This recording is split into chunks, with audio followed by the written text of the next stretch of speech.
Македонија, добро утро. 8 часот и веќе 10 минути, а следите утринската програма на вашиот јавен сервис. 405 представки пристигнале до Комисијата за заштита и спречување на дискриминација во 2024 година.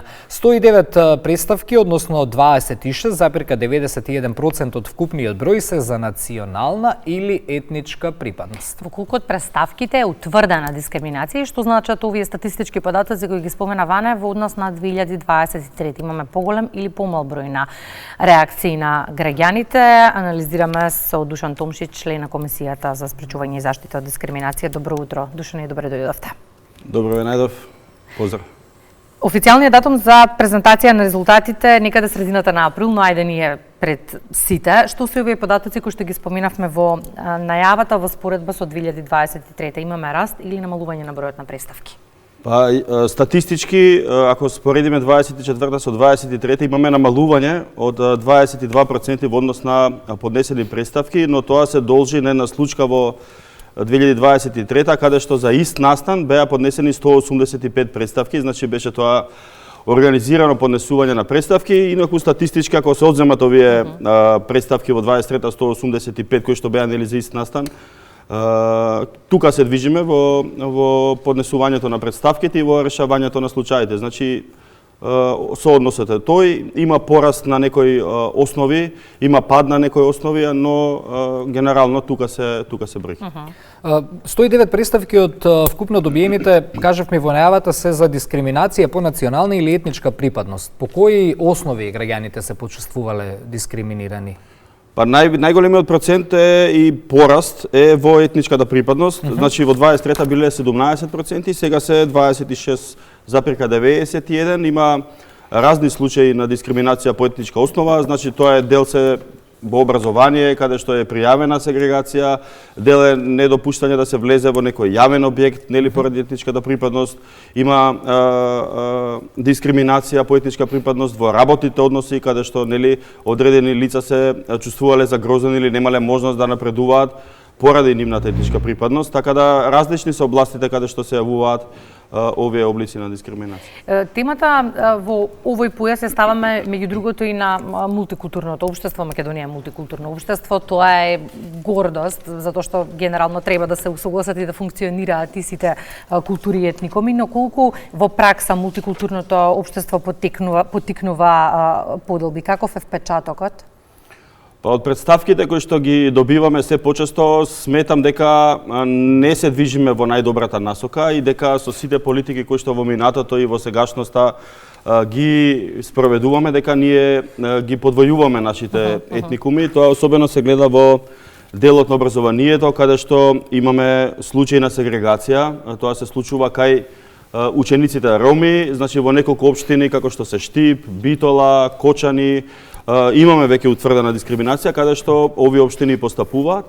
Она што исто така е забележително, учењето на сопствениот јазик, значи да се одвива наставата само на јазикот кој што вие мајчини или кој што го говорат поголем дел од лицата, сметаме дека тоа уште повеќе ја дели нашата држава, така да имаме ученици кои што учат само на македонски, албански ученици кои што учат само на албански, ромски ученици кои што учат само на ромски, имаме турски групи кои што учат само на турски. Се соочуваме со фактот дека кога тие деца млади ќе пораснат и кога ќе станат тинеџери, тие воопшто не се разбираат помеѓу себе и воопшто не се ги познаваат културите. Така да мора многу повеќе напор да се даде во тој мешани настани, организирање на настани кои што ќе ги спојат овие лица, така да секаде каде што ќе се свртите имаме поделени класови. Во минатото не беше така, класовите беа мешани во нашето време, знаеме дека во сите класови имаше различни етнички групи. Сега како се форсира идејата секој да учи на сопствениот јазик, сметам дека создава многу повеќе поделби кога овие лица ќе станат возрастни. Дали некогаш сте се почувствувале дискриминирани? Тоа е прашањето што колешката Тијана Петровска го постави на нашите граѓани, да ја погледнеме анкетата и да ги слушнеме нивните одговори. Сите луѓе се еднакви пред законот и пред уставот и сите треба да имаат еднакви права за заштита од дискриминација. Но дали е тоа навистина така? Да видиме што велат граѓаните. Начално да. Да, мислам. дискриминација која станува збор за економски статус, барем кај нас, највеќе, не може одредено некои посиромашни едноставно не можат одредени ствари да прават, како што побогати можат и не добиваат толку почит или помош кога им треба, а на нив реално највеќе им треба. Тој се осеќа дека е паралија, тој не те гледа ти дека си сиромашен. Не те познава, ќе те прегази. Порано не беше така. Пред кога сме биле во склопна Југославија. И затоа има дискриминација. Мислите дека тоа е само поради финансиската природа на луѓето? Точно. Точно. Други фактори? Други нема што. Само поради финанси. Кога ти види некој дека ти си сиромашен, тој не те погледнува. Нема да ти даде помош, да ти помогне нешто. Порано тоа го немаше. Полова дискриминација. Потоа мислам етничка. Дискриминација на работни места. За мобинг. На работа, например, вака да работиш у фирма, се дискриминира. У фирма зависи од работодавецот, кој му се поблиски, мислам, по онако ги онадве тоа. Мислите дека е поради општествениот статус на некој што го има? Па мислам да. Ако такво нешто на тебе ти се деси, треба да го сватиш како нешто што можеш на некој начин да им докажеш на другите дека не е така и да се подобриш себе си од одредени аспекти и да така да таквите дискриминации за изглед, за такви работи, мислам дека може да ги сватиш на позитивен начин. Дали мислите дека децата се соочуваат со некаков вид на дискриминација во училиште? Можда сега има, но ја само ова што слушам, например, некогаш кога има некои караници меѓу деца во школото. На секого може да се му се случи, баш на секого, од деца па до возрастни. Се имаш случајно пред тебе некој да дискриминира некој, дали доколку би се соочил, би изреагирал некако? Па да, и веројатно, видете, за такво нешто не сум се соочил кога сум бил многу мал, не само од основно, дека обично такви ствари се дешаваат во основна или во средна. Дали често пати тоа е пријавено од страна на личностите кои што ми се има случајно? Како мислите? Па јас колку што знам многу малку. Тоа е поради непознавање каде да се пријави или поради други фактори? Па да, и неинформираноста и страф од последиците што после тоа. Не се пријавува дискриминација, не се пријавува насилство. Многу причини. Па сега имат медиуми, имат и информативни центри, може да се пријави тие случаи, да. Тоа бе одговорите на нашите сограѓани во врска со темата која што имаме во студиото. Душан, по секоја представка постапувате вие што треба да утврдите дали во случајот има дискриминација? Во колку од овие представки е утврдена дискриминацијата и каква е соработката со институциите, колку таа е важна во овој случај? Значи, од она што досега е утврдено дека во 56 представки, мислам дека беше 56, представки утврдена дискриминација, можеме да кажеме дека голем дел од институциите постапуваат по нашите препораки, затоа сме и многу благодарни, бидејќи имаме разбирање, ние се обидуваме со дел од институциите и директно да комуницираме ако се работи за системски проблеми и ако треба нели да го образложиме нашиот став и што е она што предизвикува дискриминација, така да можам да кажам имаме доста и позитивен фидбек од страна на оние кои што сториле дискриминација да го поправат своето однесување или да направат одредени промени во законските решенија како што за во иднина нели тоа да не се повторува. Дали ги почитуваат институциите препораките оние кои што ги добиле? Така, не сите, но поголемиот дел да, можам да кажам еден убав пример, значи ние пред крајот на 2024 на почетокот на школската година утврдивме дискриминација кон Министерството за образование и наука. Добра. Во делот на инклузивно образование, каде што нели беше констатиран недостаток на образовни асистенти, со што се попречуваше влезот на сите деца во училиште. Дадовме рок од 6 месеци да се направат измени и подобрувања во тој дел и сега после 6 месеци откако се обидуваме да добиеме информации каква е состојбата, можеме да констатираме дека Министерството за образование и наука одобрило дополнителни средства кои што ќе значат ангажирање на поголем број образовни асистенти, со што бројката на асистенти во основното образование ќе биде покриени. Тоа е еден добар пример кон сите институции како треба со заедничка работа и заедничка волја да се надминуваат состојбите, се со цел сите да ги уживаме еднакво правата. Што ако не постапи по препораката институцијата? Ако не постапат во дадениот рок, значи ние покренуваме прекршочна постапка пред судовите, значи понатаму си има глоби кои што тие институции треба да ги платат доколку не ја сторат препораката која што им е дадена. Во 2025 ви почна работно денувиве не вознемирија фотографии кои што на социјалните мрежи се појавија за состојбата на дел од психијатриските болници во државата. Тоа што самите фотографии се пораз за целото наше општество е една работа. Комисијата поведе постапка по службена должност по допрен глас, да го информираме и тоа, па кои се следните чекори?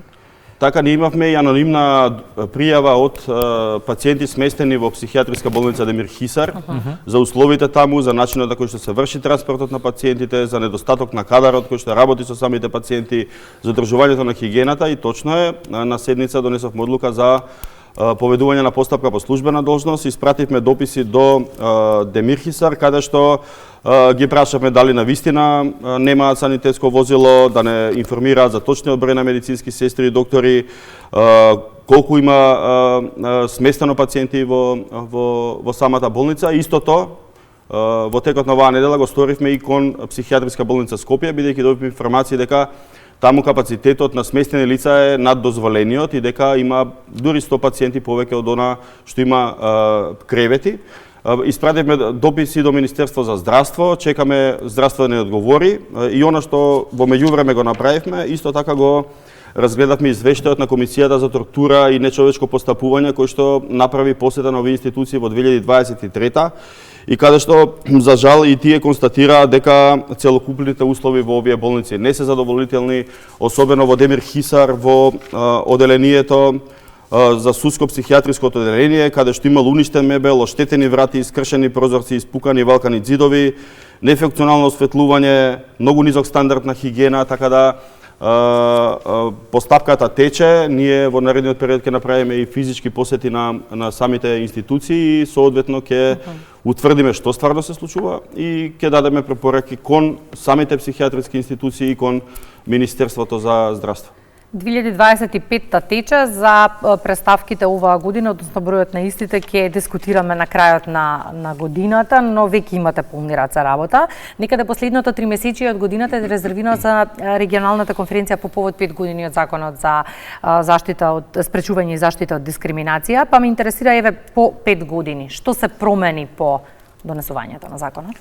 Па по 5 години јас сметам дека сепак свеста почнува да се подигнува во општеството за нееднаквостите и дека има механизам каде може да се пријават овие нееднаквости, дека има законска заштита, тоа е одлично, но сепак треба повеќе да се работи во иднина на подигнување уште повеќе на свесноста, но и на и на преземање на што поголем број превентивни активности кои што би значеле намалување на пред се системската дискриминација. Сметам дека комисијата веќе го добива својот статус, станува се повидлива и дека со добро работење и со добра пракса дека треба да им покажеме на луѓето дека сепак има некој што може да биде нивниот глас кон оние што ја сторуваат дискриминацијата. Така да плановите наши за 25-та исто така се движат во насока на што поголем број превентивни активности, ќе да бидеме што позастапени надвор од Скопје пред се, веќе имаме разговори со ЗЕЛС да организираме заеднички состаноци со општините каде што има локални тела за еднаквост, за да можеме заеднички да пристапиме кон сите луѓе во државата. Само така ќе ги охрабриме граѓаните, да. Сега околу охрабрувањето изработени се и QR кодови за полесно пријавување на дискриминација, да бидеме малку подетални каде се поставени и за што станува збор. QR кодовите се изработени и се доставени до Министерство за образование и наука, до Министерство за здравство и Министерство за социјална политика, млади и демографија. кој што ја земал врската да ги достават истите до сите училишта, до јавните здравствени установи, до центрите за социјална работа на видни места. Тоа се кодови кои што ги скенирате нели со вашиот мобилен телефон и преку мобилниот телефон директно стигнувате до електронската пријава на комисијата. Во наредниот период ние овие кодови ќе ги расшириме и по кафе баровите, имаме дописи до јавното сообраќајно предпријатие да бидат доставени нели во автобусите, за да бидат што повеќе достапни до лицата кои што сакаат да пријават нели дискриминација на еден полесен начин. 5 години по донесувањето на законот многу работи споменавте и вие се променија, граѓаните стануваат свесни за своите права и гласно се борат за истите, институциите од друга страна позитивно реагираат. Кога сме веќе кај соработката со институциите, очекуваме оваа година и меморандум за соработка со председателката Гордана Силјановска-Давкова. Очекуваме превентивни активности со Фудбалската федерација на Македонија. Ке има за што да се говори. Така е, ние веќе го потпишавме меморандумот со председателката, со кабинетот и договоривме некои настани со Советот на млади при председателката. Договоривме заеднички регионални настани, каде што со младите лица ќе говориме на тема дискриминација. Она што исто така е во фаза на преговори, една превентивна кампања со Фудбалската федерација на Република Македонија, поддржана, се надевам, од УНИЦЕФ. Ги поканивме и Министерството за спорт и Министерството за социјална политика и млади да влезат во целокупното нели целокупната подготовка на самата кампања. Сакаме на оние деца млади кои што спортуваат и играат фудбал да им порачаме нели позитивни пораки, да направиме спортски амбасадори кои што на тие деца нели ќе им говорат за еднаквоста и за нели почитување на правата на сите, бидејќи до самата фудбалска федерација има една детска лига каде што секој викенд се од кога ќе почне детската лига голем број на млади лица кои што нели можат да бидат соодветно анимирани и да им се зборува за еднаквоста. Се надеваме дека ќе произлезат и спотови, кампањи кои што ќе бидат емитувани, кои што нели ќе зборуваат за еднаквост, толеранција, недискриминација, етничка еднаквост, расна еднаквост, како сакате, така да сметаме дека тоа се едни убави работи кои што се случуваат, да кажеме, во сите фудбалски лиги во Европа. Медиумската поддршка ја имате, ќе говориме на оваа. Благодарам.